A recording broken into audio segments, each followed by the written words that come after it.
bonsoir à vous tous et merci de votre fidélité à Un œil sur l'actualité. Nouvelle semaine, nouveau rendez-vous avec votre émission. On va évoquer les sujets qui font l'actualité ces derniers jours. Il s'agit notamment du refus catégorique opposé par l'Alliance nationale pour le changement à l'atelier que le HCRUN compte organiser dans quelques semaines. Nous en parlerons dans le contexte global de réclamation sur la mise en œuvre des recommandations de la CVJR et notamment de l'APJ en ce qui concerne les réformes constitutionnelles et institutionnelles. Mais nous parlerons également de l'étranger, notamment le Congo, où Joseph Kabila fait tout pour se maintenir au pouvoir. Est-ce que nous sommes aujourd'hui dans une nouvelle ère où les présidents en exercice ne veulent plus céder la place? Nous allons évoquer toutes ces questions avec notre invité, Patrick Edem Atonti. Il est le secrétaire national aux affaires politiques de l'Alliance nationale pour le changement. Bonsoir. Bonsoir, M. Niaoui. Merci d'accepter notre invitation. C'est à moi de vous remercier. Merci beaucoup. Ça fait votre première participation à un débat au niveau de la chaîne LCF. Merci beaucoup. Merci de répondre à l'invitation. Je vous en prie. On va commencer, comme je l'ai dit, en entrant tout de suite dans le vif du sujet. Vous savez que le HCRUN, qui est le Haut Commissariat à la réconciliation et au renforcement de l'unité nationale, organise un atelier dans quelques semaines, ce sera en juillet, pour réfléchir de manière générale sur les réformes, notamment le mode de scrutin, la liberté, les réformes politiques et tout ça. D'abord, quel regard général vous portez sur cette initiative du HCRUN? Merci. Cette initiative du HCRUN, pour nous, à l'ANC, est une initiative pour amuser la galerie dans la situation politique que vivent les Togolais aujourd'hui. Comme vous le savez, réfléchir sur les réformes aujourd'hui au Togo, après la signature de l'accord politique global depuis 2006, vraiment, pour nous, c'est une provocation. C'est une provocation des Togolais. Qu'est-ce que cela veut dire? L'APG, depuis 2006, a déjà identifié les réformes à opérer sur le plan politique. Quand vous prenez l'APG, l'accord politique togolais, vous allez au chapitre 2 et 2.4, au paragraphe 2.4, vous voyez, le titre c'est Pardon et réconciliation nationale. C'est sur la base de cet élément au niveau de l'accord politique global que la commission Vérité, Justice et Réconciliation a été créée. La commission ayant travaillé a fait, je crois, 68 recommandations. Alors, pour la mise en œuvre de ces recommandations, la commission a proposé la création du HCRUN. Le rôle du HCRUN n'est pas de passer ou de faire les réformes. Le rôle du HCRUN, c'est de limiter un tant soit peu, d'intervenir auprès des victimes des situations déplorables que les Togolais ont vécues depuis des années jusqu'en 2005. Vous parlez du programme de réparation. Le programme de réparation. Indemniser les victimes. Intervenir pour améliorer leur situation sociale, etc. etc. Le HCRUN n'a pas pour rôle de réaliser les réformes. Parce qu'en réalité, cet atelier, pour nous à l'ANC, est une stratégie d'enterrer l'APG. C'est de ça qu'il s'agit. Il faut le dire. Il s'agit d'enterrer l'APG qui embête. Alors, pourquoi vous voyez les choses comme ça? Pourquoi vous pensez qu'on cherche à enterrer l'APG? Ouais. L'APG a déjà identifié les réformes à opérer depuis 10 ans. Vous savez, le fait de revenir aujourd'hui et le document Ashkum l'a signifié à la page 2 de ce qu'ils appellent la justification de cet atelier. Vous allez à l'avant-dernier paragraphe, ils ont dit l'important c'est en vue de déterminer les institutions en mesure de nous assurer une gouvernance adaptée à nos réalités. Et au dernier paragraphe, la dernière ligne, ce document servira de document de travail à la réflexion sur la réforme politique institutionnelle. Quand vous prenez le chapitre 3 de l'APG, il dit ceci, je cite, « La poursuite des réformes constitutionnelles et institutionnelles nécessaires à la consolidation de la démocratie, de l'état de droit, de la bonne gouvernance. » Il est de la responsabilité de l'État, je veux parler surtout de l'exécutif, c'est-à-dire du gouvernement, de rentrer en négociation avec les partis politiques de l'opposition pour réaliser les réformes. Parce que ce n'est pas normal qu'après avoir pris 10 ans pour tergiverser, après avoir pris 10 ans, après avoir pris un engagement, depuis 10 ans, qu'aujourd'hui, qu'on nous dise que le HCRUM convoque un atelier en vue de réfléchir sur les réformes. L'APG a déjà identifié au chapitre 3 de l'APG les réformes à opérer. Tout est cité. Les réformes constitutionnelles et institutionnelles. La Cour constitutionnelle, le rôle du Premier ministre dans le gouvernement, la haute autorité de la communication, le scrutin, c'est-à-dire le mode du scrutin, le découpage électoral, le contentieux électoral, etc., etc. Le mandat du chef de l'État, etc. Tout est déjà prévu. Donc, qu'on vient nous dire aujourd'hui qu'il faut... Vous savez, moi, je constate, et il faut le dire aujourd'hui, que c'est comme si on veut faire croire aux Togolais que Faure Gnassingbé est arrivé au pouvoir, les mêmes peuples, ou bien de manière démocratique. Oui, mais là, est-ce que le débat est là-bas? Le débat aujourd'hui, tout le monde sait que l'APG a préconisé les réformes et l'APG a indiqué les réformes qu'il faut faire. La CVJR également est revenue là-dessus. Mais aujourd'hui, il faut quand même que les Togolais se retrouvent pour réfléchir à comment mettre en œuvre ces réformes-là. Non, réfléchir comment? C'est-à-dire que parce les que réformes... ce n'est pas comme si, avec un coup de baguette magique, le HCRUM va opérer les réformes. Vous avez dit que ce n'est pas HCRUM de réaliser les réformes. Le HCRUM n'a pas compétence à réaliser les réformes. C'est le gouvernement qui rentre en négociation avec les partis politiques de l'opposition pour réaliser les réformes. Les réformes à opérer politiquement sont déjà identifiées sur le plan constitutionnel et institutionnel. Mais vous savez aussi que la présidente du HCRUM, elle est en même temps présidente de la commission de réflexion sur les réformes. Ce que je dis, d'abord, cette présidente-là qui a 3 casquettes, elle est disqualifiée. Madame Awa Nana est disqualifiée pour opérer la réforme. Pourquoi vous le dites? Voilà. Madame Awa Nana ne nous a jamais expliqué, depuis 1998. Oui, mais ça fait partie du passé. On ne va pas tout le temps revenir sur cela. S'il vous plaît, nous sommes Togolais, nous nous connaissons et nous savons qui est qui, le rôle que chacun joue dans la dictature aujourd'hui au Togo. Il faut être honnête, il faut être clair. Aujourd'hui, appelons le chat par le chat. Disons la vérité, évitons de jouer à l'hypocrisie. Nous avons trop joué à l'hypocrisie dans ce pays. Madame Awa Nana a dirigé la commission électorale nationale dans ce pays en 1998. Alors, cette élection devait être remportée par un représentant de l'opposition. Madame Awa Nana a disparu de la scène qu'on appelle aujourd'hui la CENI. Elle ne nous a jamais expliqué pourquoi elle a disparu de la scène. Pour nous, c'est une complicité.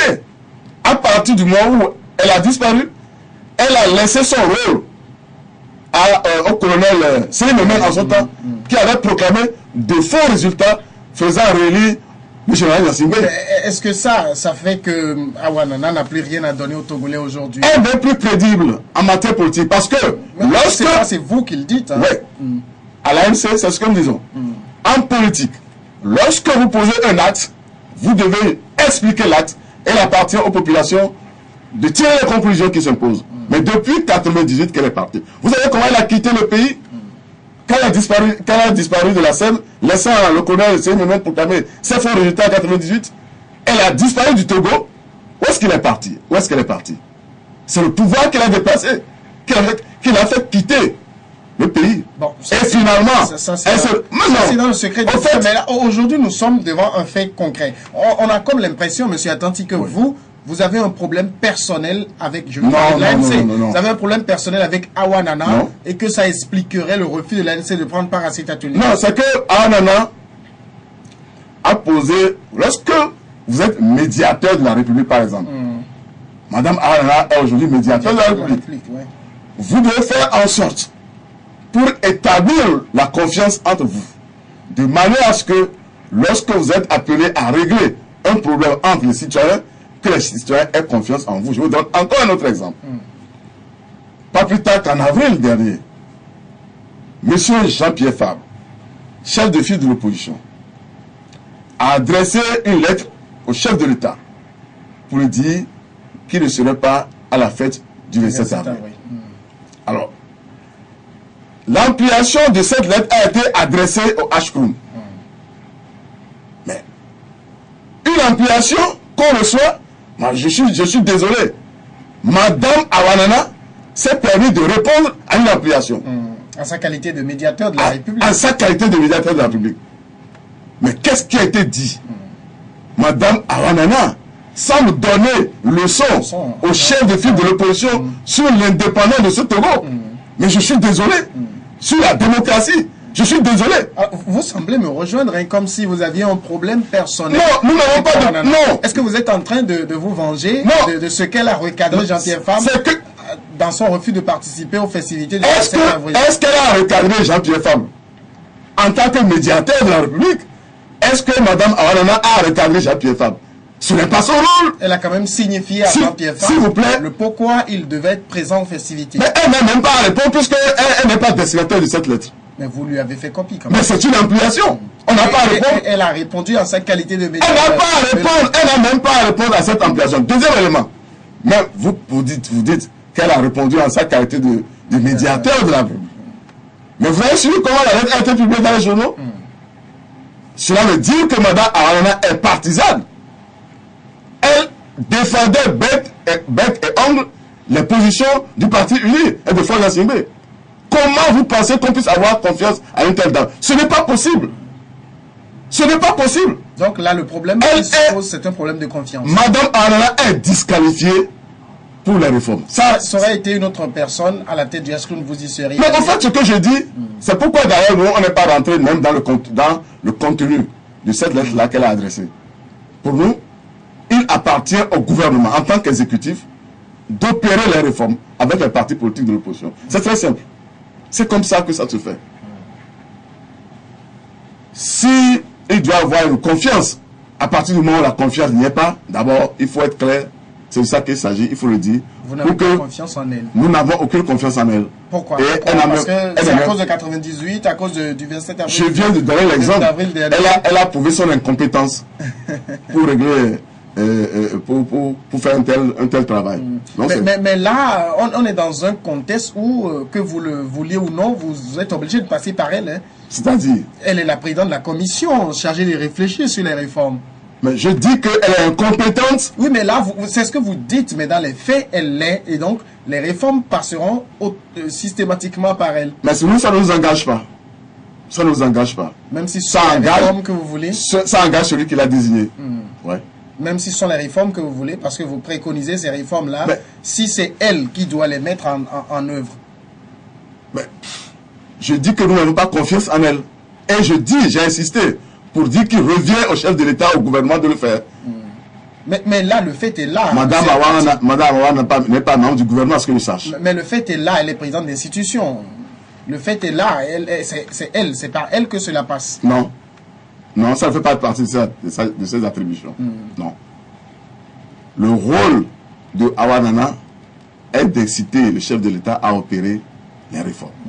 Mais la CVGR a dit, hein, c'est la CVGR quand même qui a préconisé la création du HCRUN, qui sera chargé de mettre en œuvre les recommandations. Non. Et dans les recommandations de la CVGR, il y a tout ce que vous venez de citer comme limitation du mandat. Non, il faut faire la différence entre, vous savez, lorsque la CVGR a constaté la nécessité d'opérer les réformes, c'est un constat qui confirme ce qui a été fait par l'APG. C'est un constat, c'est une observation qui confirme l'identification des réformes à faire par l'APG. C'est prévu par l'APG. Les réformes à opérer sont prévues par l'APG. Et ce que la CVGR et par l'intermédiaire du HCRUN, ce qui doit être réalisé par le HCRUN, ça c'est l'apaisement au niveau des victimes des attaques, des assassinats, etc., etc. Donc, on ne doit pas confondre les réformes politiques, les réformes constitutionnelles et institutionnelles des appuis que le HCRUN doit apporter aux victimes des situations. Ça fait partie aussi des mesures d'apaisement. Attention, je suis d'accord, mais l'APG a pris soin d'identifier, de retirer ce qui est important, ce qui doit être réalisé par le gouvernement. C'est ça que nous appelons les réformes constitutionnelles et institutionnelles. Mais la CVGR, elle est postérieure à l'APG. Bien sûr. Mais est-ce qu'elle ne peut pas maintenant sur l'APG? Non, elle ne peut pas, elle ne peut pas primer sur l'APG. Elle ne peut pas primer sur l'APG. Parce que dans le contexte actuel, vous êtes les seuls à vous accrocher encore à l'APG. Hein? Ah non. Et vous allez voir les jours à venir. Vous avez entendu, des gens ont déjà prononcé la caducité de cet APG là. Mais ça là, c'est du bluff. Ils le savent, ils en sont conscients. C'est pourquoi je dis que si l'on joue à la comédie de faire croire que les Togolais ne savent pas d'où nous venons, c'est-à-dire si M. Faure Gnassingbé veut faire croire aux Togolais qu'ils ne savent pas d'où il vient, si Faure Gnassingbé ne sait pas d'où il vient, nous allons lui rappeler comment il est arrivé au pouvoir dans ce pays. Il faut le lui rappeler, il le sait, nous n'avons jamais oublié et nous n'oublions jamais. Il faut être clair sur ça.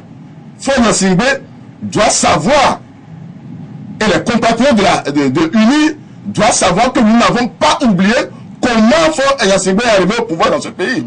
Faure Gnassingbé est arrivé au pouvoir dans le sang des Togolais. Vous vous rappelez? Quel est le rapport aujourd'hui? Le rapport, c'est que après ces assassinats, après ces morts des Togolais, vous vous rappelez, la commission Doudou Dieng a identifié plus de 1000 Togolais qui ont été tués dans cette circonstance-là. Alors, si les Togolais ont accepté que retrouvons-nous entre Togolais, lavons le linge sale en famille, faisons de l'apaisement, amenons la paix dans ce pays et allons signer cet accord. Nous allons conclure cet accord pour amener la paix dans ce pays. Et c'est à partir de ce document, de cet accord, que Faure Gnassingbé a eu accès au pouvoir. Mais il faut le reconnaître. Parce que on n'est pas obligé de signer cet accord avec Faure Gnassingbé. Donc il ne faut pas qu'il croie que nous avons oublié 2005 avec les 1000 morts. Il doit savoir qui est le sang des Togolais encore sur ses mains. Ça, il faut le lui dire. Avec la déclaration qu'il a fait la dernière fois en Allemagne. Mais il a fait un truc semblant. Quand l'année dernière, il a réitéré cela en Allemagne. Mais c'est grave.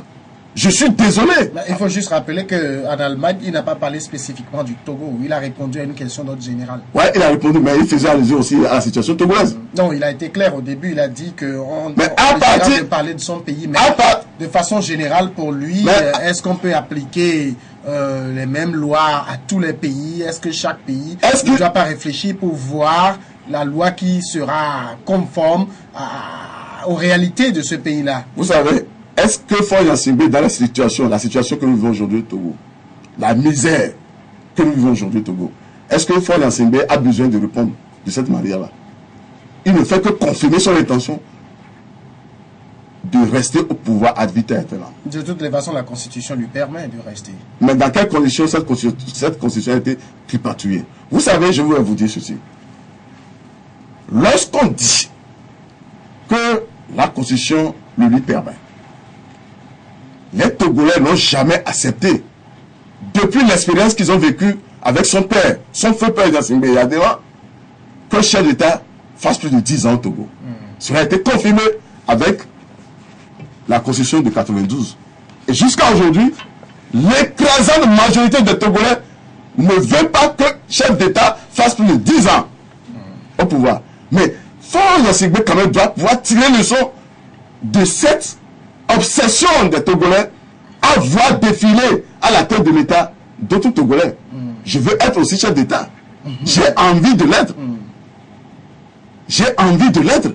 Donc, Faure Gnassingbé et les siens ne peuvent pas m'empêcher si j'ai envie d'être chef d'État. Mais il faut gagner les élections pour être chef d'État. Mais quelles sont les conditions pour pouvoir gagner les élections?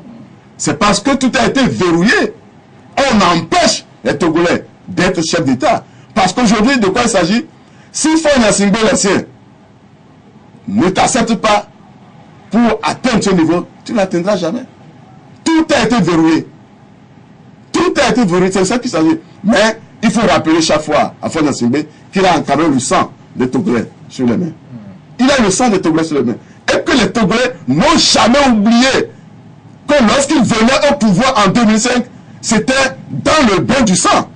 C'était dans le sang des Togolais. Il faut être clair. On n'a plus rien à se cacher. Parce qu'il nous prend pour des dingues. Il nous prend pour des ignorants. Ce sont les mêmes Togolais qui ont voté pour lui en 2010. Oh là là. Ce sont les mêmes qui ont voté pour lui en 2015. Vous oubliez que je suis de la Syrie.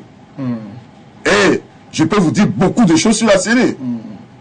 Là n'est pas notre débat aujourd'hui. Ce qui arrange votre parti, hein, non, que les autres diront non, puisque je sais. Nous avons fait ce débat-là en 2015, on l'a fait en long et en large, on a voté les uns et les autres.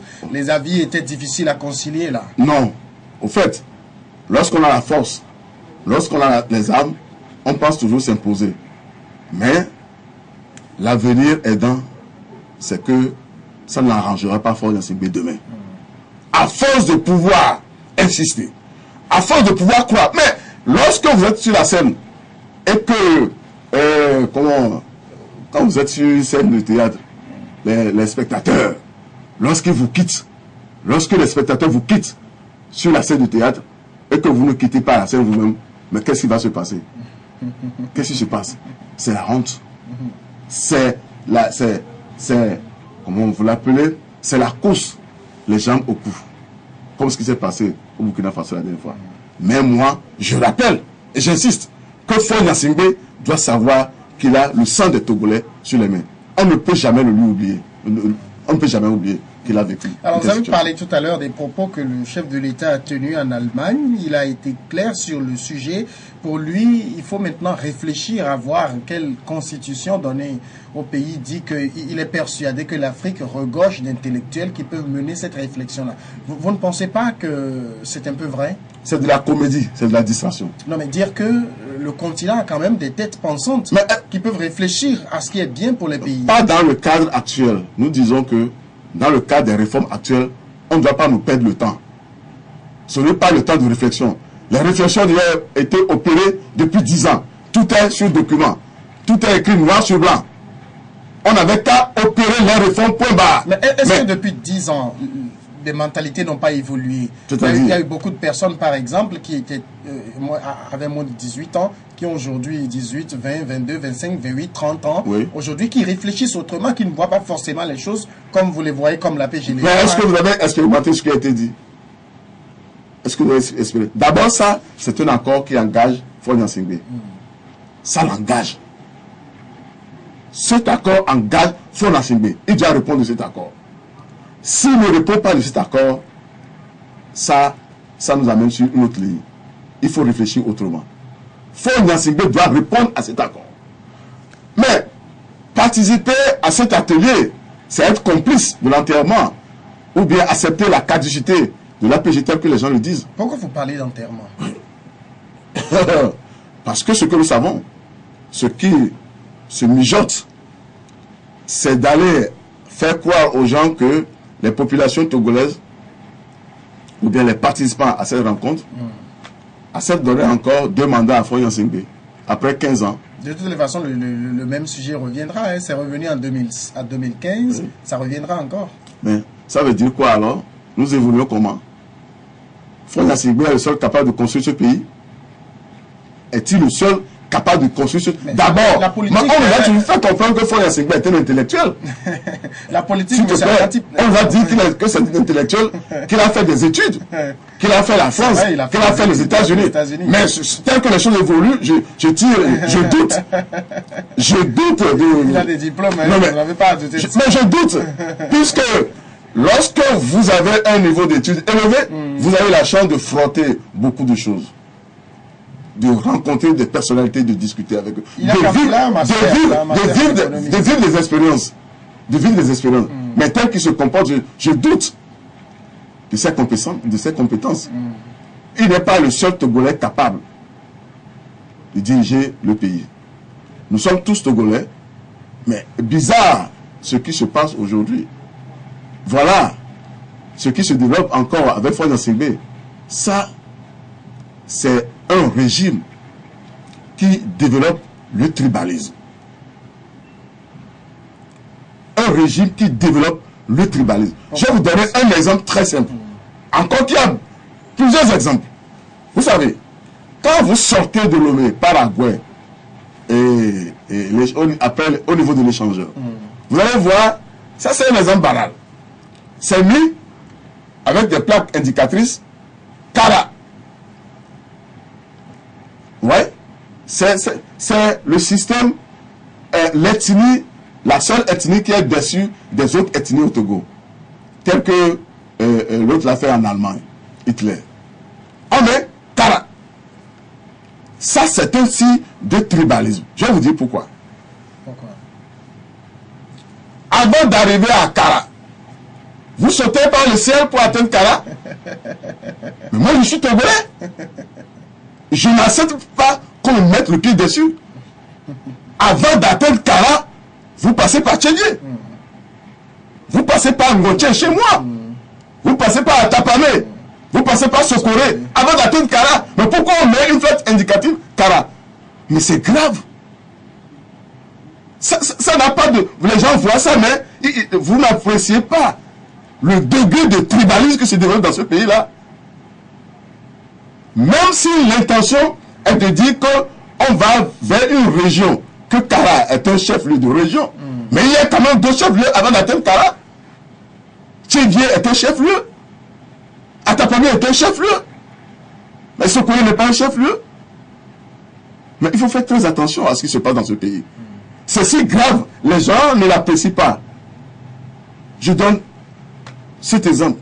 Encore qu'il y en a tellement dans l'administration, dans les forces armées, dans la police, dans la gendarmerie. Alors, mais revenons à notre sujet. Est-ce qu'aujourd'hui, vous n'avez pas la crainte qu'on dise encore à nouveau que c'est l'ANC qui bloque les choses, ce refus de participer à cet atelier? Est-ce que vous ne craignez pas qu'on dise à nouveau que vous bloquez les choses? Ça a été déjà dit avant les élections présidentielles. Que nous bloquons quoi? Vous avez bloqué les réformes. Quelles réformes nous n'avons jamais bloquées dans ce pays? Le gouvernement même, le gouvernement lui-même. Je veux plutôt parler du chef de l'État. Vous voyez, il y a de la niaiserie dans ce pays-là. Toujours la niaiserie. Un chef d'État qui nomme son premier ministre. Il est de chez vous, hein? C'est pas ça qui m'intéresse. Je parle d'un premier ministre. Qui nomme un premier ministre. Voilà encore un autre problème. Mais certainement, le chef de l'État s'est entendu avec son premier ministre avant que celui-ci n'ait présenté son gouvernement et son programme à l'Assemblée nationale. Mais voilà un premier ministre qui va à l'Assemblée nationale et présente son programme. Dans le programme, le premier ministre dit: je vais faire les réformes. Je vais opérer les réformes. Et ce gouvernement fait un projet de loi qu'il introduit à l'Assemblée nationale. Ces députés votent contre la loi. Et le chef d'État se permet de crier: ah, que ce n'est pas moi, ce sont les députés. Je suis désolé. Mais quand même, il est chef d'État. Ils doivent savoir que quand même, nous sommes dans un régime semi-présidentiel. Et que lorsque le gouvernement, le chef d'État qui se croit élu, entre griffes, envoie un projet de loi à l'Assemblée nationale et que les députés renvoient le projet de loi, quelle doit être la suite? La suite, il appartient au gouvernement de renvoyer encore ce même projet de loi à l'Assemblée nationale en deuxième lecture. Mais ça, c'est de la politique. Envoyer le projet de loi en deuxième lecture à l'Assemblée nationale et d'attirer l'attention des députés sur le fait qu'ils doivent voter la loi parce qu'il s'agit des réformes. Nous avons pris cet engagement, il faut le faire. Mais lorsque les députés vont récidiver, qu'est-ce que le chef de l'État doit faire? Le chef de l'État peut renvoyer le Premier ministre. Le chef de l'État doit renvoyer le Premier ministre ou bien dissoudre l'Assemblée nationale. Mais c'est ça. Ça, c'est le principe. C'est le principe du régime dans lequel nous sommes. Mais vous avez oublié là de parler. Et la Constitution permet de tout ce qu'il y a eu en amont, avant ce 30 juin 2014, comme les négociations, comme il faut remettre le compteur à zéro et tout cela. Vous avez oublié d'en parler. Et c'est dans ce contexte qu'on a accusé l'ANC de bloquer les choses parce que vous teniez une position. On ne peut pas figé sur une seule position. S'il vous plaît. On ne peut pas remettre les compteurs à l'heure. Je viens de dire... Mais de toutes les façons, que vous remettiez à l'heure ou pas, il est en poste actuellement. Ah. C'est une réponse. C'est une tentative de réponse. Et cela confirme. Si c'est parce qu'il est en poste, qu'il a les forces, qu'il a les moyens, qui se permettent de le faire. Chez moi, on dit... des gens l'ont fait une fois. Des gens l'ont fait une fois. Et la conséquence a été dramatique. La conséquence a été dramatique. Vous ne pouvez pas arriver. Donc moi, je l'ai toujours dit que moi, le bon sens, je ne peux pas arriver au pouvoir dans les conditions abracadabra dont je viens de parler. Plus de 1000 Togolais tués. Avec 8 ans de règne de son feu père. Et accepter faire encore plus de 5 ans au pouvoir. Le bon sens me dit qu'avec les 5 ans, je perds les réformes, je mets les choses dans les normes et puis je m'en vais. On pourra vous dire que vous le dites parce que vous n'êtes pas au pouvoir. Non. Mais il y a des gens qui ont quand même donné l'exemple. Parler de Mandela, ça c'est un autre personnage, lui. Mais lui ne peut pas donner l'exemple. On n'a pas besoin d'être vieux avant de donner l'exemple. On ne peut pas être vieux avant de donner l'exemple.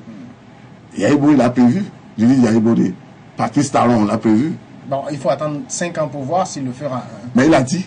Oui, il a dit, c'est vrai. Mais vous savez, on ne dit jamais en politique. Donc voilà la situation. Que moi, je serais à la place de Foy Gnassingbé. J'aurais fait 5 ans. Je mets les choses et je m'en vais. Mais voilà quelqu'un qui fait 5 ans. Qui fait 10 ans et passe encore être au pouvoir ad vitam. Mais ce que je dis, c'est si grave que peut-être aujourd'hui, il n'apprécie pas. Peut-être aujourd'hui, il croit qu'ils ont la force. Oui, mais là, vous semblez oublier, vous l'avez dit, la politique, c'est le rapport de force. C'est ce que, mais lorsque... Si le rapport de force penche de son côté, il est logique qu'il l'utilise. Et lorsque ça va pencher de l'autre côté, le jour... Pour le moment, ça penche de son côté. Mais ça, c'est que ça ne fait pas grandir le pays. Oui, mais est-ce que c'est pas maintenant à vous qui êtes de l'opposition de savoir négocier... Négocier quoi? Dire à force de faire 20 ans, 25 ans au pouvoir. Je vous donne un exemple, c'est très simple. Ça aussi, c'est le bon sens. Tel que certains l'ont souhaité, que l'opposition, de toutes les façons, nous, on ne peut pas s'engager à cela. Les gens acceptent et signent cet engagement que, ok, Ford a encore le droit de faire 5-10 ans. Qu'est-ce qui vous dit qu'au bout des 10 ans, Ford partira? Dites-moi, monsieur le journaliste, qu'est-ce qui vous dit, qu'est-ce qui vous rend sûr qu'aujourd'hui, nous avons accepté que bon... Mais au moins, on aura obtenu la limitation du mandat. On aura obtenu le scrutin à 2 tours. Mais je dis, mais vous avez la limitation du mandat, mais en République du Congo aujourd'hui, en RDC, il y a quand même la limitation du mandat. Et Kabila tente de faire sauter ce verrou. Et Kabila, que fait Kabila aujourd'hui en RDC? Oui, mais là, peut-être qu'est-ce qui se passe aujourd'hui? Pour éviter cette situation, on obtiendrait cette limitation et on fera en sorte qu'on ne puisse plus faire sauter ce verrou, comme les Burkinabés l'ont fait. Ils ont été clairs, ils ont dit que la modification de l'article 37, ce n'est plus recevable. De toutes les façons, les gens l'ont mis sur papier blanc, noir sur blanc. Au Congo, ça a été sauté. Les gens l'ont fait en République démocratique du Congo, noir sur blanc. Voilà ce qui se passe aujourd'hui au Congo, Kinshasa. Donc c'est pour vous dire que tout dépend de la personnalité et de la conscience de l'homme avec lequel vous discutez. Lorsque la personnalité est consciente de la nécessité d'opérer des réformes, de développer l'idée d'alternance au pouvoir de manière à favoriser le développement du pays, le problème ne se pose pas. On n'a pas besoin de faire ce va-et-vient, de dire, d'accepter, de ne pas accepter. C'est parce que vous avez affaire à une personnalité qui, vraiment, je ne sais pas, je ne veux pas dire le mot. Alors, que pensez-vous de l'idée émise par le chef de l'État de laisser maintenant le sujet dans le camp des intellectuels pour qu'ils réfléchissent et nous proposent quelque chose? Les intellectuels n'ont rien à proposer. C'est une affaire concernant les politiques.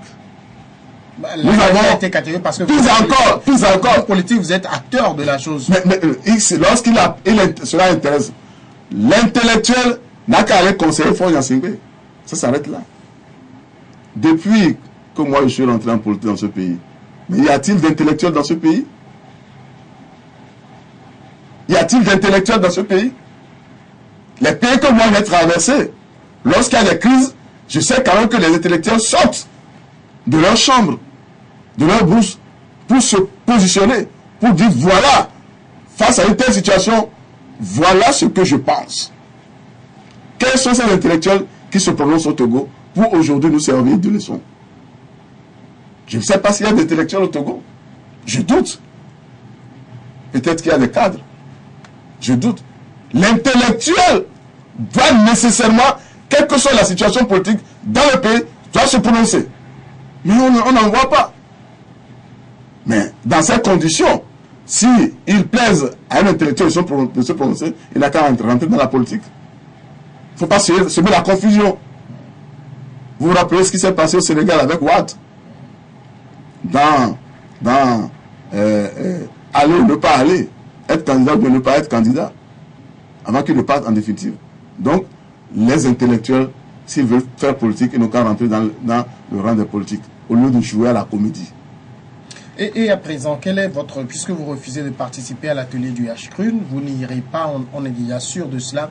Quel est maintenant le schéma que l'ANC pense avoir pour que les réformes s'opèrent? L'ANC doit informer suffisamment les populations. Nous devons sensibiliser les populations pour que ces dernières prennent leurs responsabilités. C'est-à-dire? C'est-à-dire, mais lorsqu'on n'est pas d'accord, on dit non. Lorsqu'on n'est pas d'accord, on doit dire non. Oui, mais vous pensez à quoi? On doit sortir dans les rues. On doit se fâcher. Comme toujours, on marche. Parce qu'elle semble ne pas produire le fruit escompté. Ne soyez pas aussi pressé là. Ne soyez pas aussi pressé. Ça viendra. Peut-être vous êtes les seuls optimistes parce que tout le monde voit un peu ce que les marches donnent maintenant. C'est plus la même chose que. Mais attention, ça viendra. Ça viendra. Nous faisons le travail. Nous attendons un peu et vous allez voir.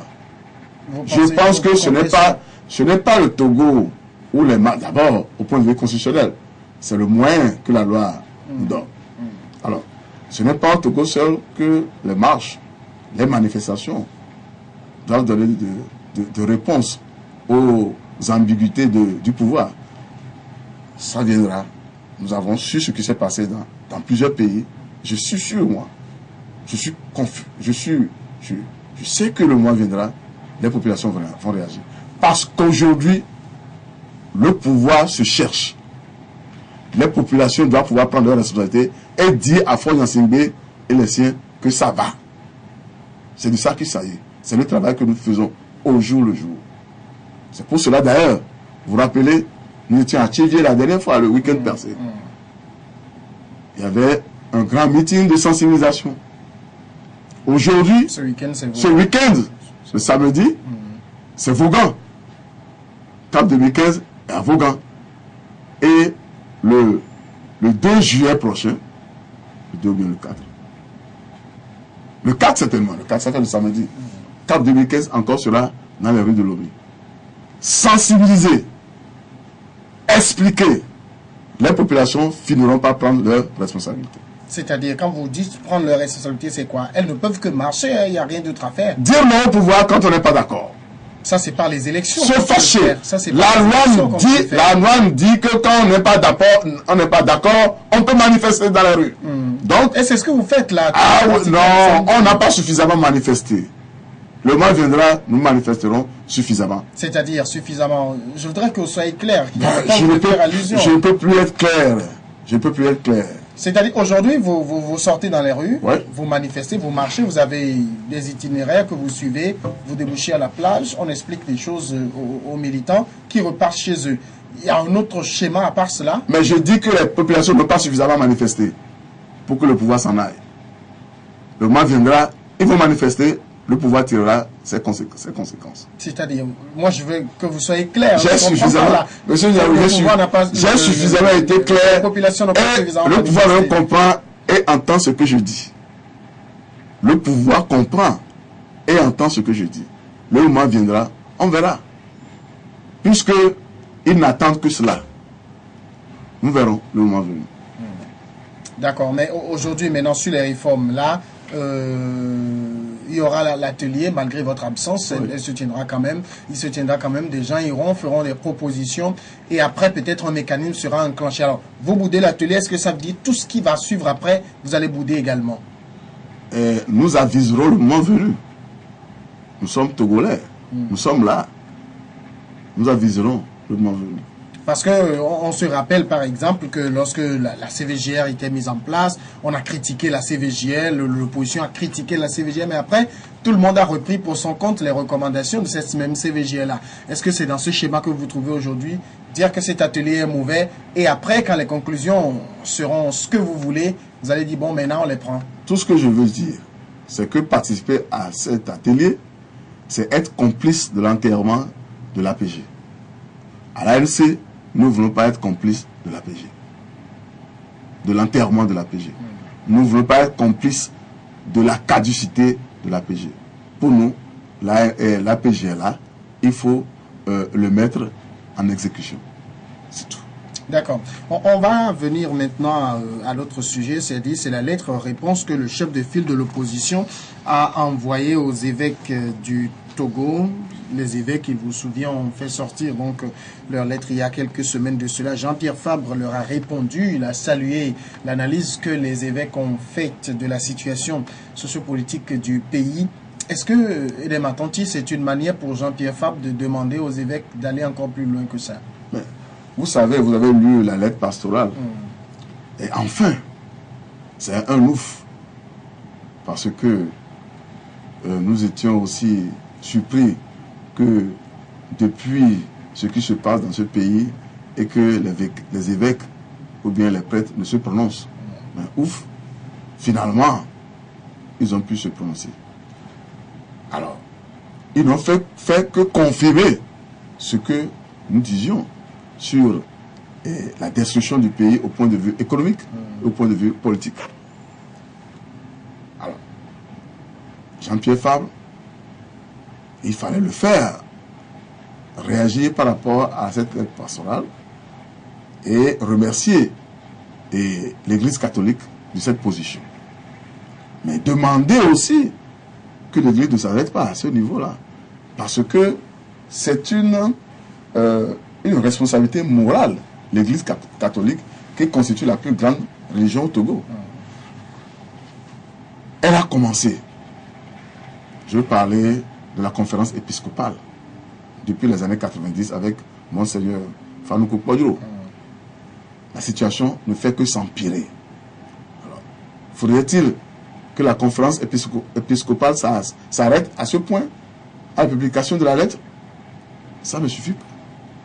Elle a encore d'autres responsabilités, d'autres initiatives à prendre. Si, à partir du moment où les évêques disent que tout le monde est politique,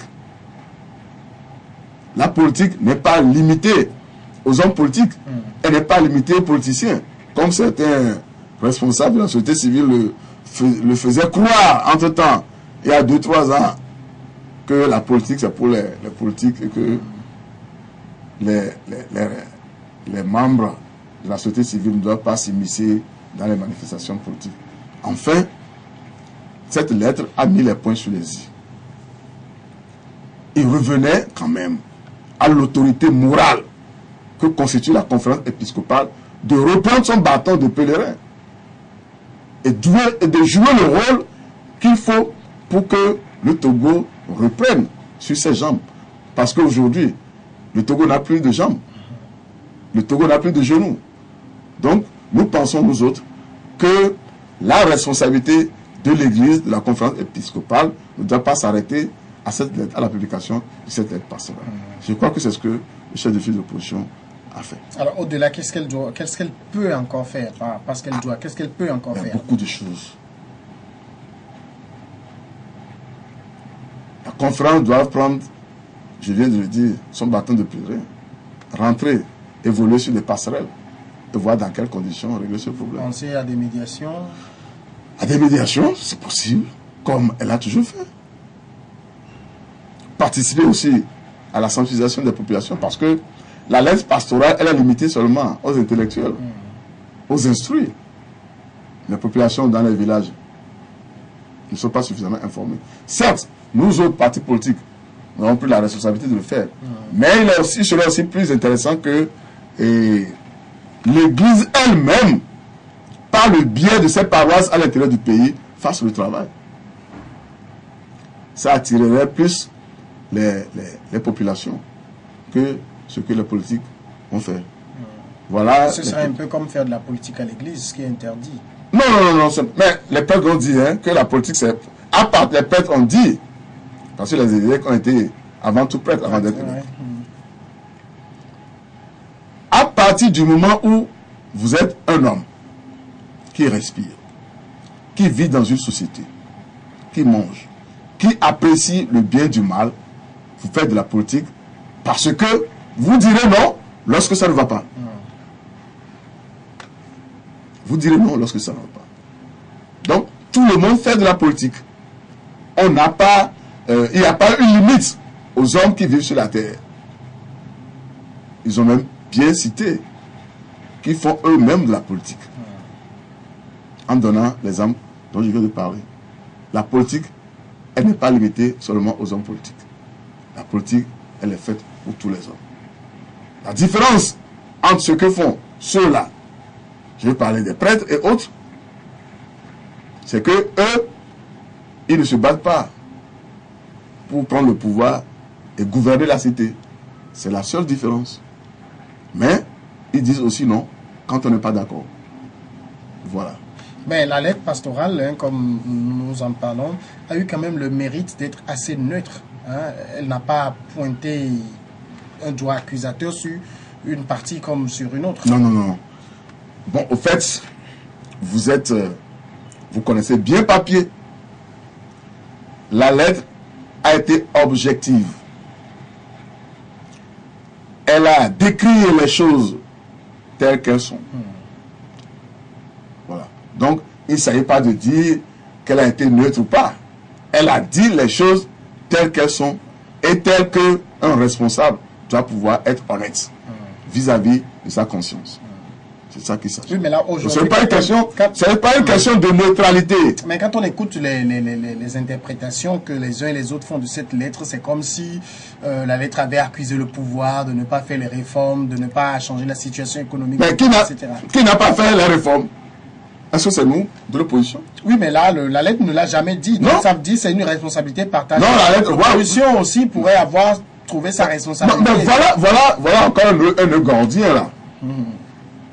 Lorsque, dans ce qui se passe, je dis depuis 30 ans environ, que moi je suis en politique, depuis 30 ans environ, que nous parlons de la dictature et du tribalisme comme politique d'État dans ce pays.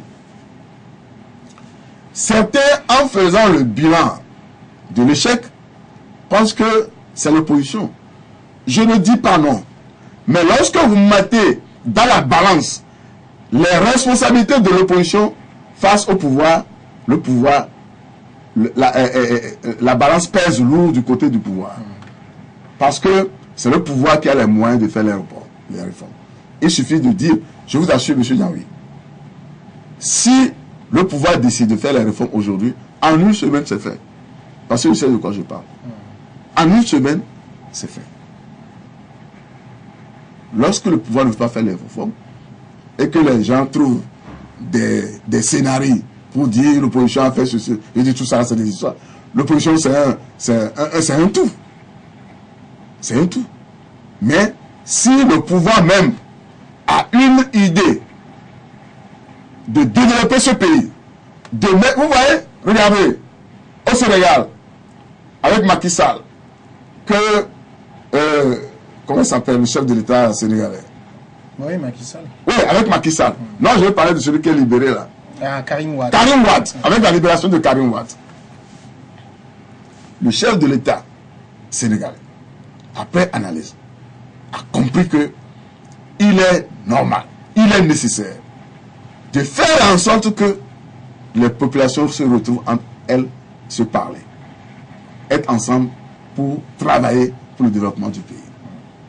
Oui, c'est un exemple partant. C'est un exemple partant. Mais certains font le contraire. On veut que la dissension à l'intérieur des populations. On veut faire la différence entre les populations. On veut faire la différence entre le nord et le sud. Hein? Tout ça là, ça n'arrange pas pour le développement. Et là, je pose la question de savoir, puisque souvent, Fonya Singbe est entre deux avions, mais je me demande, avec tout ce qu'il fait comme voyage là, quel rapport ou bien quelle comparaison arrive-t-il à faire entre le développement de ces pays qu'il visite et le Togo? Parce que moi, je pleure. Quand je voyage, je rentre au pays. D'abord, quand l'avion plane déjà au-dessus de Lomé, quand l'avion plane au-dessus de Lomé, mais je me dis, mais oh là là, pauvre pays, pauvre ville, avec tout ce qu'on vient de traverser. Mais quand vous faites tout ça, et en tant que chef d'État, vous êtes incapable de décider que ça va. Oui, mais là, il travaille quand même pour le développement. Oh là là, je vous en prie. Vous avez vu ces deux derniers voyages en Chine et en Allemagne. Il y a eu des accords qui ont été signés. Il y a eu des milliards qui vont être injectés rapidement pour développer un certain pan de la société, de l'économie. Malheureusement, je ne suis pas là pour parler de l'économie aujourd'hui, mais vous êtes suffisamment informé pour savoir qu'aujourd'hui, la situation financière du Togo est grave. Que au Togo, c'est au rouge. Tous les rapports du FMI, de la Banque mondiale, des institutions internationales disent que le Togo est au rouge. Je suis désolé. Vous le savez mieux que moi, journaliste. Vous êtes suffisamment informé. D'ailleurs, vous voyagez avec eux. Vous écoutez, vous voyagez. Personnellement, j'ai encore pas. Voyagé. Mais vos collègues voyagent avec eux. Vous écoutez, vous voyez, vous voyez. Donc, c'est pour vous dire que je suis désolé. Si après, je ne vais pas rentrer dans ces détails-là. Revenons. Parce que ça là, sur ce dialogue. Oui, mais là, vous avez fait une comparaison. C'est pour ça que moi, j'ai posé la question. Mais quand vous sortez. Quand ils voyagent, quand vous sortez. Il y a des retombées. Quelles retombées? Vous parlez de quelles retombées? Vous avez vu avec la Chine, par exemple. Avec les dettes qu'il y a, courant. De toute façon, on ne peut pas se développer sans endettement. Ah oui, mais attention, de quelle dette nous parlons? De quelle dette nous parlons? Lorsque vous vous engagez sur des dettes qu'on ne peut pas apprécier, c'est-à-dire sur lesquelles les gens ne peuvent pas intervenir demain, le pays a des problèmes. C'est-à-dire que, au lieu de négocier avec les institutions internationales pour nous permettre d'avoir des chances d'amortissement de ces chocs par rapport à ces dettes, et que vous allez vous endetter avec des institutions financières, des banques et autres, mais ça ne s'amoindrit pas.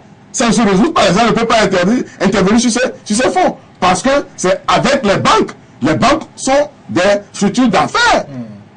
Mais ça là, on n'a pas besoin de faire l'économie avant de pouvoir faire la différence entre ces dettes et ce qui se fait aujourd'hui avec l'espoir Yasingbe. Je dis que je suis désolé. Et c'est grave.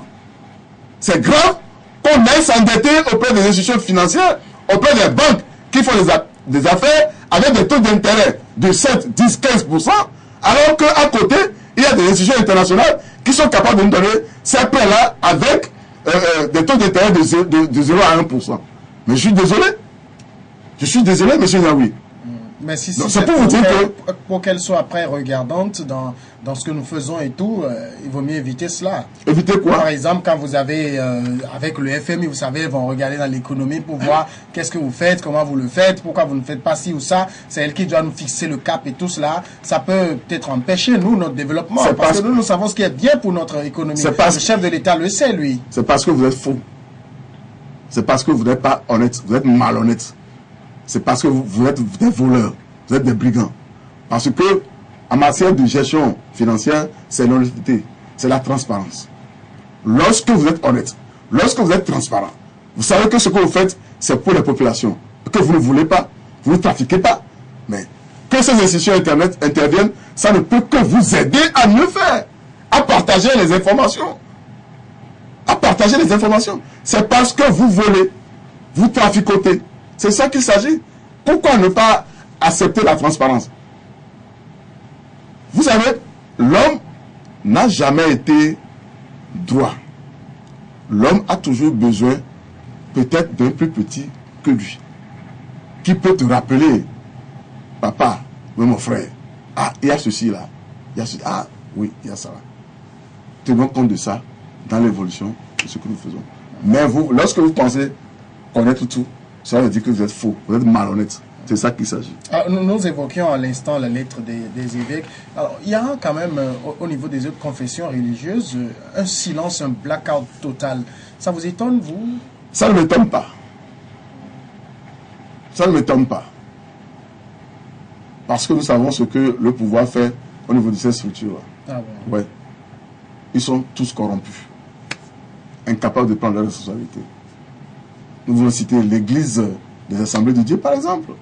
Nous voulons citer l'église, l'église de la religion musulmane, par exemple. C'est une structure très corrompue. Très, très corrompue. Je sais de quoi je parle. Parce que nous les avons approchées. Pourquoi? Parce qu'elles ne parlent pas, vous trouvez qu'elles sont corrompues? Mais pourquoi? Vous êtes dans un pays, vous avez vos adeptes qui souffrent, qui croupissent dans la misère.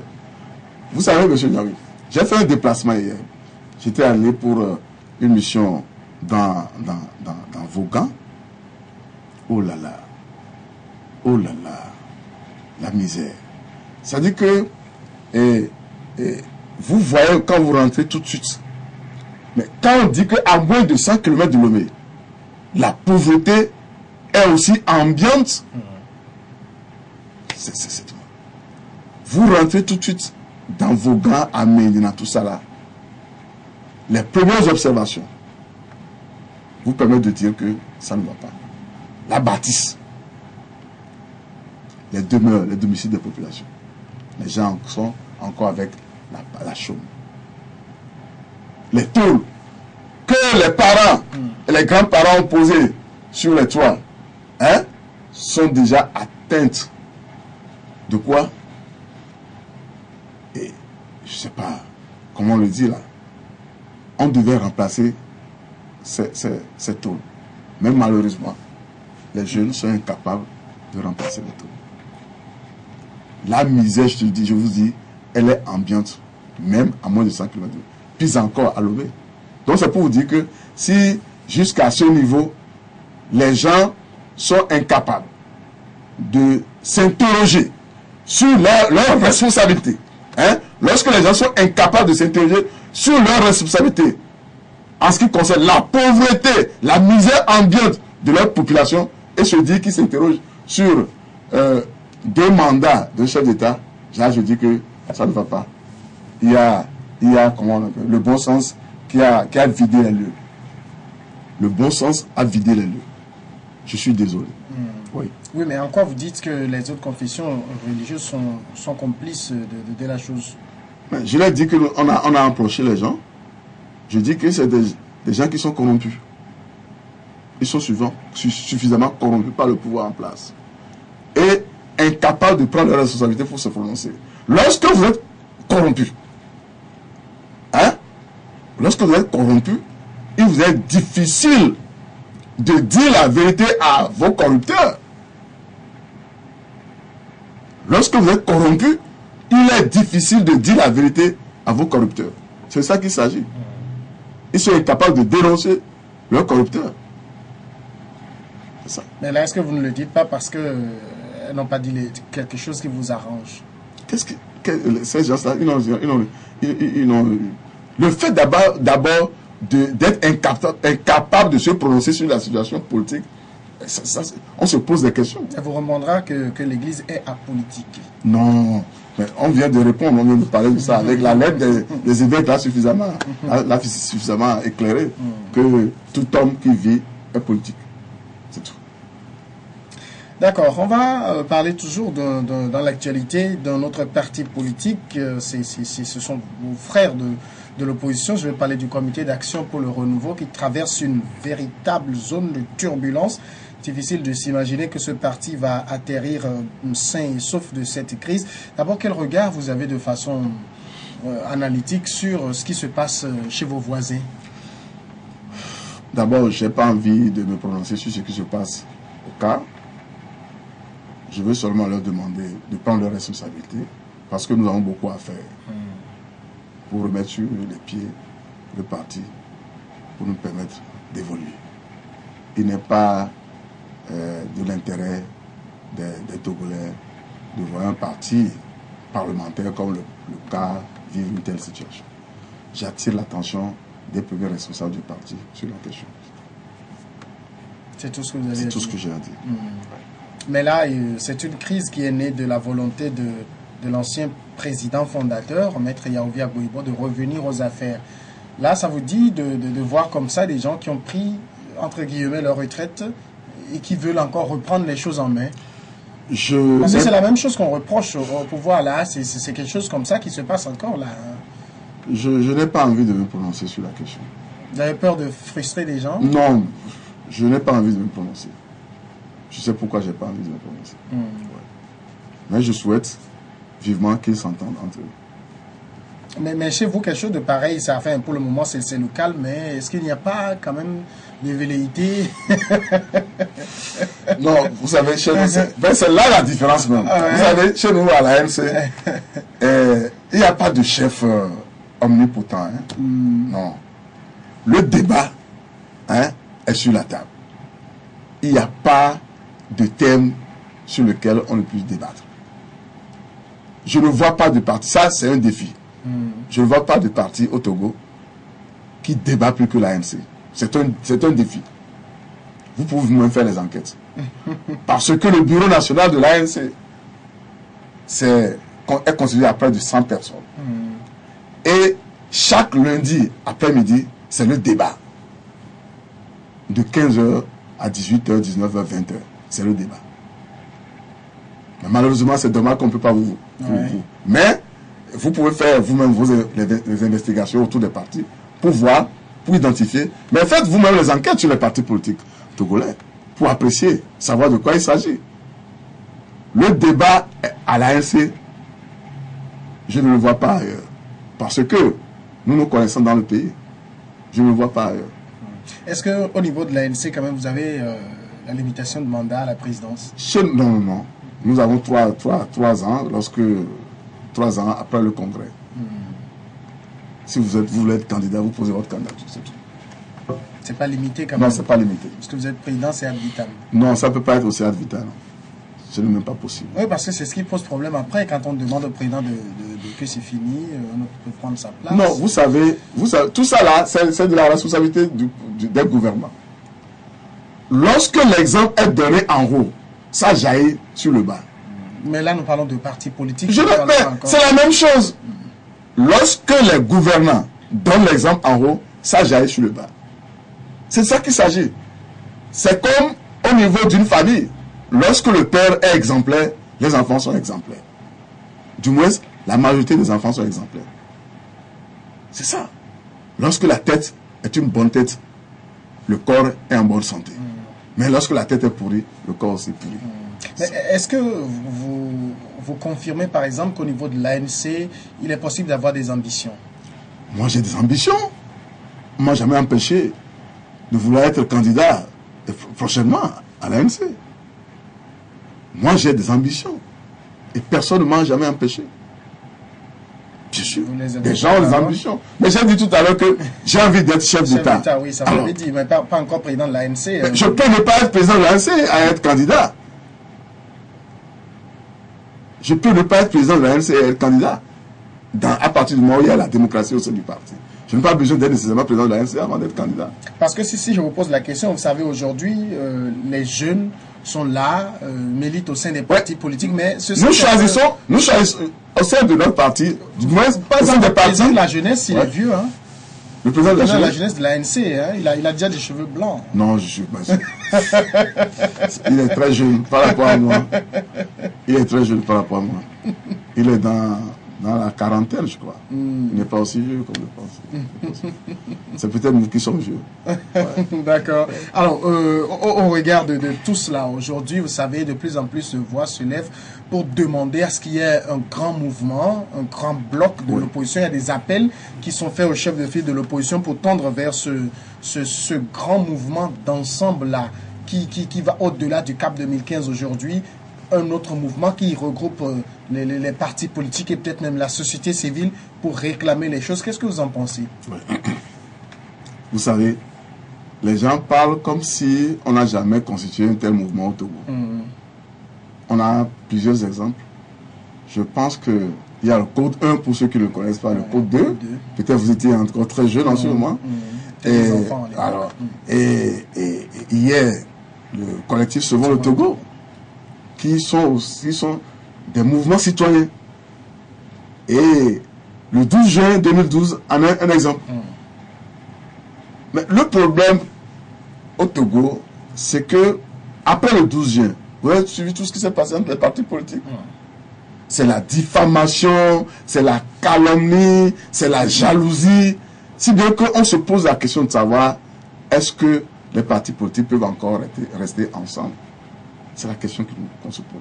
C'est-à-dire que aujourd'hui, vous savez, hier, avant même de constituer le collectif Sauvons le Togo, c'était tout un tas de problèmes. Nous avions commencé et nous pensions en son temps créer le mouvement citoyen tel qu'on l'a fait, mais certains, en son temps, disaient qu'ils préféreraient une alliance politique, électorale. Vous vous rappelez? C'est ce qui a fait que nous, on est resté dans un mouvement citoyen.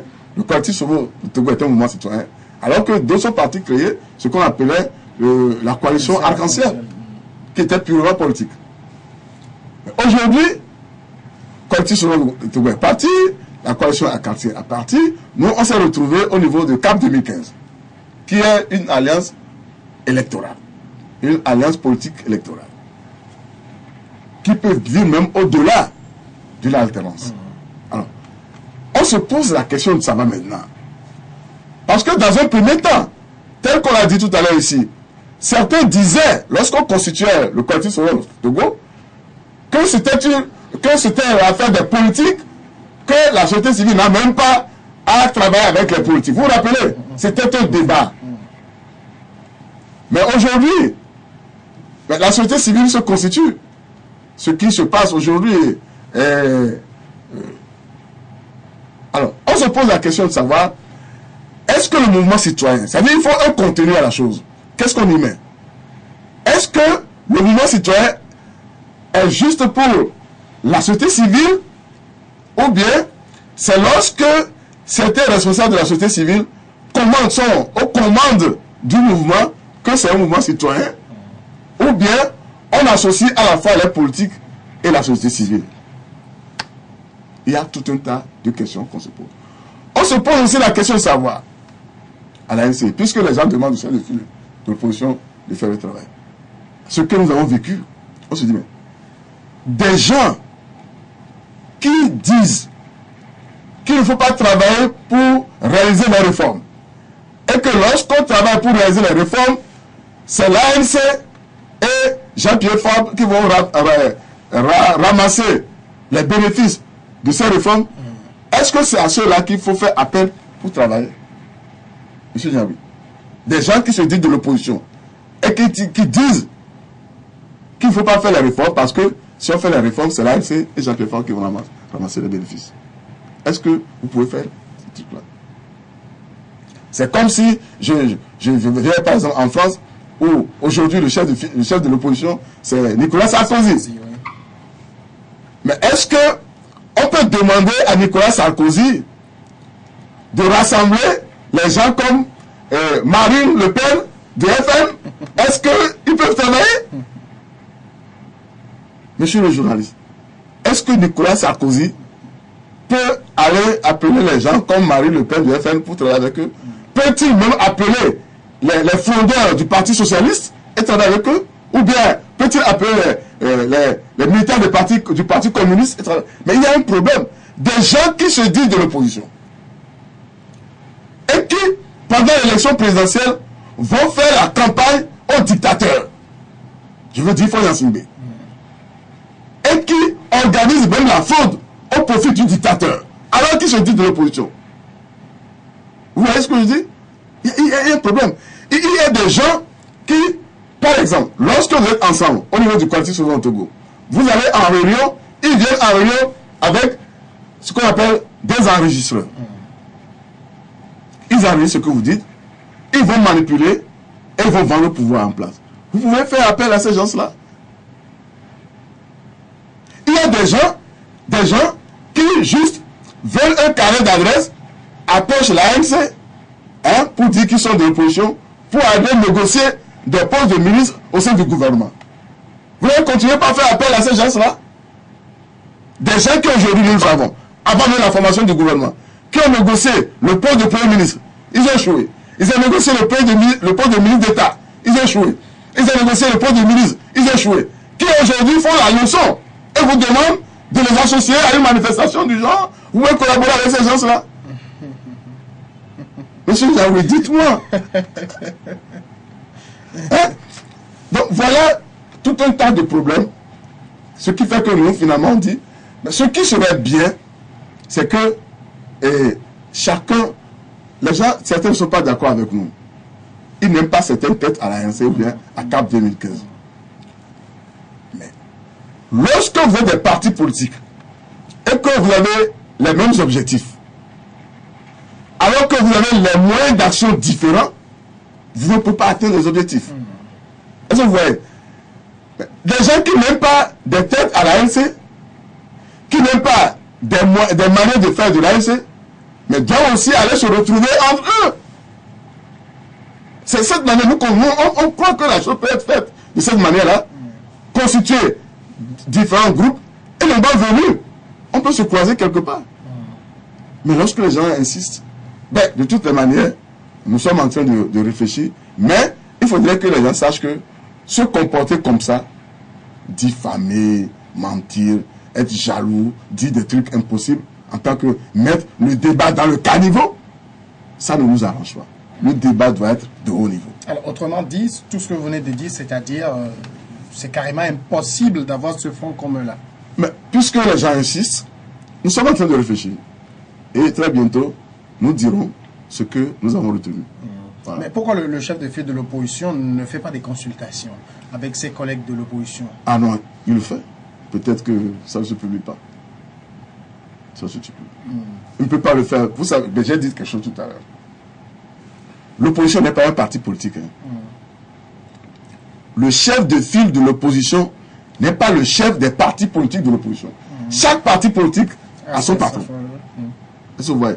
Le titre même chef de file de l'opposition, moi je dis que c'est une forme de distinction à une personnalité de l'opposition qui permet d'organiser l'opposition pour encourager la démocratie et l'opposition pour le développement.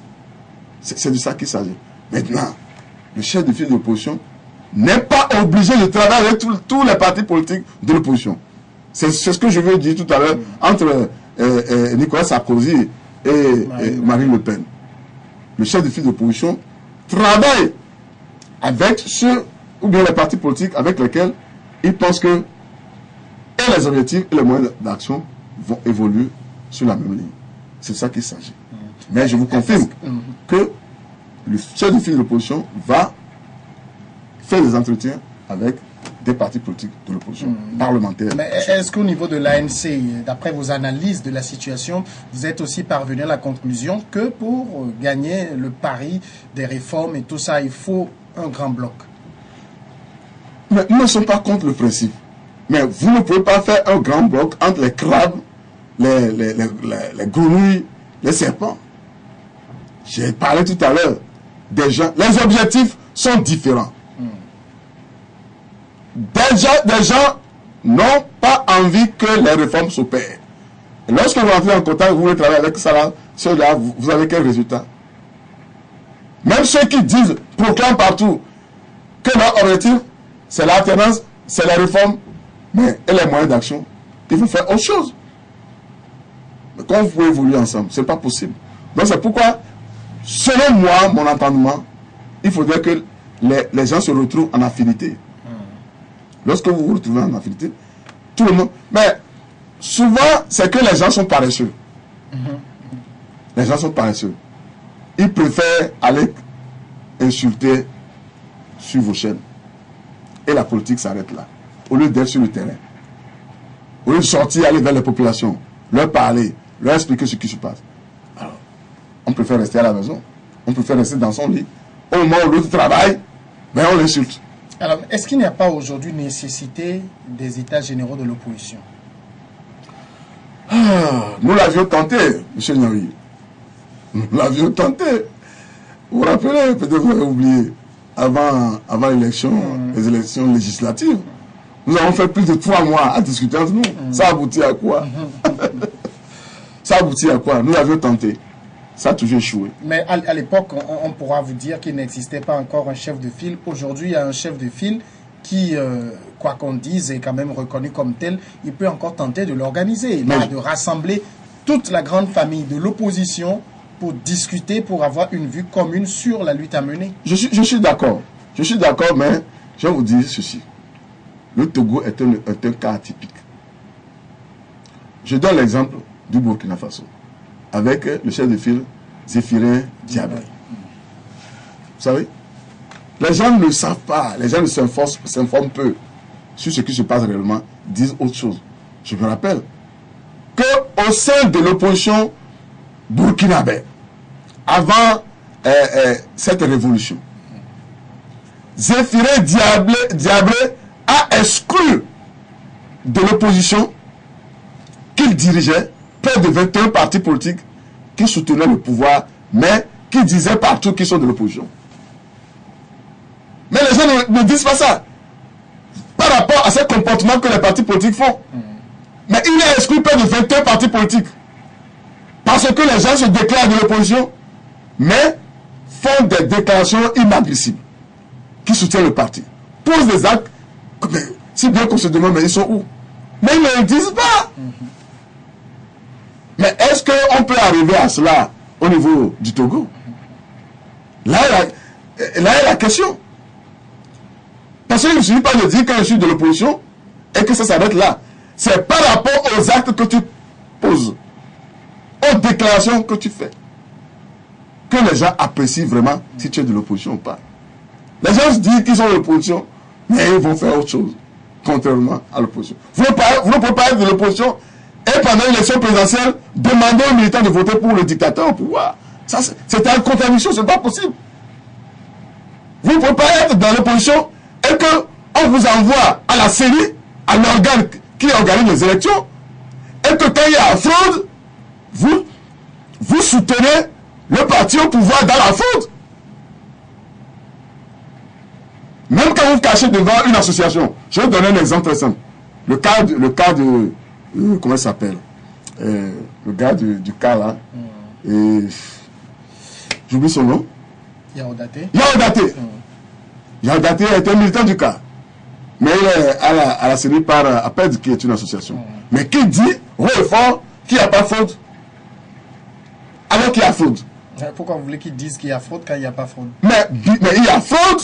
Pour vous, pour vous. La plus simple, ce qui est... Non, au fait, depuis... Lui, peut-être, il n'a pas... Depuis qu'on a fait sortir... Depuis qu'ils ont dit que la CENI n'influence pas... Non, ne change pas de chiffres. Ne corrige pas de chiffres.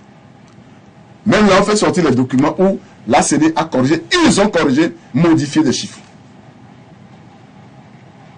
Ils ont corrigé et modifié des chiffres. Où est-il? Mais on ne peut pas se cacher devant les associations pour dire qu'on est... Mais vous ne pouvez pas être un représentant de parti politique ou d'une association. Ah, c'est la seule chose qu'il fallait faire, même si vous représentez la société civile, c'est de dire du calme et pas à pas, on va voir si vraiment il y a fait du pas. Au lieu que de déclarer haut et fort, vous avez dit que vous irez à l'élection présidentielle, nous allons vous montrer. Et nous allons vous montrer, c'est de soutenir le parti au pouvoir. Mais c'est inconcevable. C'est inconcevable. Vous ne pouvez pas être de l'opposition et organiser la fraude au profit du parti au pouvoir. Faire la campagne électorale au profit du parti au pouvoir. Vous n'êtes pas de l'opposition. Alors, je me pose la question de savoir, est-ce que nous devons arriver à cette étape-là où les gens se déclarent de l'opposition, mais agissent à la place du parti au pouvoir, comme Zéphirine Diabré l'a fait, en envoyant des partis politiques de son groupe d'opposition. D'accord, un œil sur l'actualité à l'étranger à présent avec les déboires en République démocratique du Congo de Moïse Katumbi. Est-ce que, selon vous, Moïse Katumbi, l'ancien gouverneur du Katanga, est en train de payer sa défection au camp présidentiel? Ouais, c'est dommage que à ce début du 21e siècle, on en soit encore là. Le jeune Kabila, les conditions dans lesquelles il est arrivé au pouvoir, après la mort de son père, André Griffe. Est-ce que, parce que ce qui se passe, c'est encore la manipulation de la justice. C'est la manipulation de la justice. Lorsque on pense que on a un adversaire potentiel qui est plus fort, qui est redouté, hein? Très redouté, ouais. Alors on imagine des stratagèmes pour l'éliminer. Où allons-nous en Afrique? Et ça va finir quand? Ça va finir quand? Mais c'est de ça qu'il s'agit. Mais est-ce qu'on ne compromet pas là sa probable candidature? Parce qu'il est condamné là. Hein? Ouais, vous savez, la politique c'est autre chose. Peut-être qu'en faisant tout ça là, il fait la publicité à Katumbi. C'est possible. J'attends de voir. Certes, l'intention même de Joseph Kabila, c'est de l'empêcher d'être candidat. Ouais. Là, il est en train de réussir. Il a réussi à le faire condamner, oui. Ce qui fait qu'il est déchu de ses droits civils et politiques. Oui. Il ne peut plus être candidat. On verra la suite. Alors, parce que la population est là. La population, c'est encore une autre force. La population, c'est encore une autre force. On verra la suite. Lui-même, hein, Joseph Kabila fait tout pour s'accrocher au pouvoir parce qu'il est arrivé au terme de son mandat. Il doit organiser les élections présidentielles au plus tard à la fin de l'année. Il ne veut pas les faire en tout cas. La Cour constitutionnelle lui a dit qu'il peut encore continuer par être au pouvoir. Est-ce que le Congo ne risque pas à nouveau de basculer? Mais c'est ce que nous... Le Togo va droit dans le mur. Le Congo va droit dans le mur. Tel que les choses évoluent, le Congo va droit dans le mur. Mais on attend encore le peuple. Le peuple constitue une force importante. Le peuple n'a pas encore dit son dernier mot. On va voir. Il a aussi ses partisans, lui. Bien sûr, les autres aussi ont les leurs. Les autres aussi ont les leurs. On verra ce que ça va donner. Mais c'est dommage. Mais là, sur le continent, au 21e siècle, qu'on en soit encore là, à régler ces crises-là. C'est dommage. Au lieu de penser au développement, on est encore là. On est là, on dit que je suis assis ad vitam aeternam. Tant que je vis, je suis là. C'est dommage. Mais quel mécanisme il faut trouver quand même pour régler une fois pour de bon? Il n'y a pas de mécanisme. Il n'y a que la conscience des hommes. Il n'y a que la conscience des hommes qui pensent que le fauteuil présidentiel doit être démystifié. Le fauteuil présidentiel doit être compris comme un fauteuil d'un chef d'entreprise qui passe. Vous êtes un manager de votre entreprise, vous pouvez passer, l'autre revient. Mais tant que l'on doit toujours concevoir le fauteuil présidentiel comme une propriété, on en sera toujours là. Il y a lieu de démystifier le fauteuil présidentiel comme on est en train de le penser aujourd'hui au Bénin. C'est-à-dire un mandat. Moi, je suis très content avec les 7 ans. Vous faites un mandat, allez, vous avez 2 ans pour élaborer les projets. Vous avez 2 ans pour élaborer les projets. Ou bien 1 an pour élaborer les projets. Vous avez 2 ans pour faire les recherches de financement, mettre sur pied le dispositif financier et vous rentrez dans la réalisation. Vous terminez, vous partez. Vous ne terminez pas, vous partez. Il y a quand même sur le continent des chefs d'État qui ont donné l'exemple. Il y a Iboni, par exemple, il a quitté le pouvoir. La terre n'a pas tremblé. Mais qu'est-ce qui se passe, hein? Je sais que vous n'avez jamais été au pouvoir, mais qu'est-ce qui se passe dans la tête des autres qui s'accrochent tant? Non, Yahibouni n'est pas parti de lui-même. Mais il est parti quand même. Peut-être Yahibouni n'est pas parti de lui-même. Ça n'a pas été facile. Oh là là. Mais là, j'encourage les hommes politiques béninois. C'est tout à fait le contraire. C'est-à-dire que lorsque vous êtes responsable, vous êtes homme politique, à un moment donné, lorsque le chef de l'État prend une mauvaise voie, il faut être courageux. Levez votre petit doigt pour dire que ça là, ce n'est pas bon. Au sein du RCBE au Bénin, les gens l'ont dit. Des responsables politiques l'ont dit. Des ministres l'ont dit à Yahibouni qu'on ne sera pas à cette étape-là. Que allons-y doucement. Deuxième mandat, ça va finir, on va partir. Mais au Togo, on n'a jamais eu le petit doigt. Jamais. On n'a jamais eu le petit doigt. Mais il faut être courageux pour dire les choses. Parce que quand vous ne le faites pas, ça vous rattrape. Ça vous rattrape. Donc c'est dommage que nous soyons à cette étape-là. Yahibouni n'est pas... Bon, il n'est pas un bon exemple à donner. Parce que j'ai suivi de très près ce qui s'est passé. Je vous dis ceci. Parce que nous sommes au Bénin. Je ramène ça au Togo. Vous savez, à l'élection présidentielle béninoise, en mars dernier, la clôture de la campagne présidentielle a eu lieu un vendredi, comme ça se fait chez nous au Togo. Je sortais de la maison autour de 10 h le lendemain, c'est-à-dire le samedi. Mais il n'y a pas d'affiche dans la rue. Même les affiches géantes. Peut-être une petite affiche perdue contre un mur quelque part dans un coin, dans un quartier. Mais les affiches sont enlevées de manière systématique. Je dis bien systématique. Le vendredi, à partir de 0 h. Quel exemple! Mais regardez au Togo. Regardez au Togo. Je suis désolé. Un an après, monsieur Yannaoui, un an après l'élection présidentielle du Togo, mais les photos, les affiches de Fond Yassigbe dans les rues du nord au sud, même les affiches sont encore là. Ça, c'est de la provocation. Ça, c'est de la provocation. Et, vous voyez, à partir de ça, on apprécie l'homme. Ce que c'est que l'homme. L'homme qui accepte ça.